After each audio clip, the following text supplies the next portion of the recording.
Sometimes innocent city planning changes how you and your family live on a day-to-day basis. Calgary is facing one of these city planning changes, which could be approved by City Council as early as next week. Alberta Proud explains the Guidebook.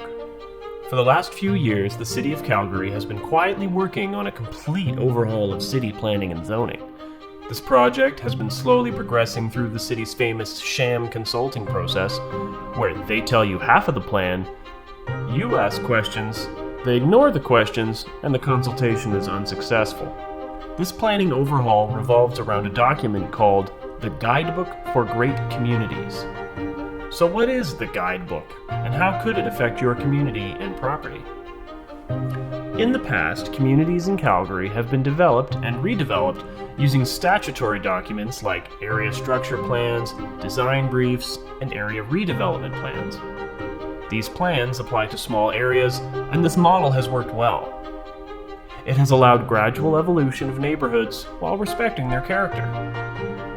It understands that people choose to live in different types of neighborhoods, and they don't want the character of their neighborhood radically changed virtually overnight.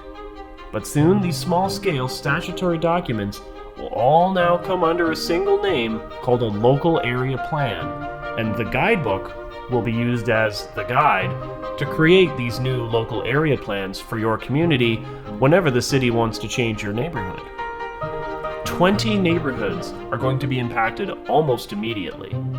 The purpose of the Guidebook is to inject higher density living throughout the city. It will not make our communities great. Instead, the Guidebook is about removing the power to maintain neighborhoods made up of houses and turn them into jam-packed high-density zones with no room to breathe.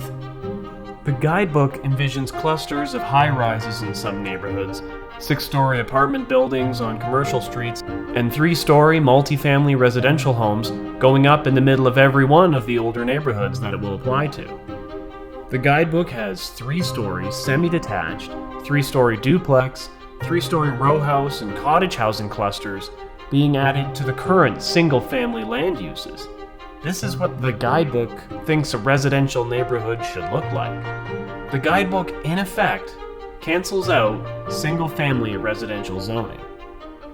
If the Guidebook is passed and used to drive zoning decisions, Calgary's neighborhoods will be fundamentally altered, and due to the sham consultation process, it will happen without Calgarians knowing about the changes until it is too late to stop them. The Guidebook will be considered for approval by Calgary City Council at a public hearing on Monday, March 22nd. If approved, this document will have a dramatic effect on how Calgary evolves and how its communities are redeveloped. Do you feel you have been sufficiently consulted on changes this big? If not, then call City Council and let them know how you feel. After all, it's an election year. They just might listen.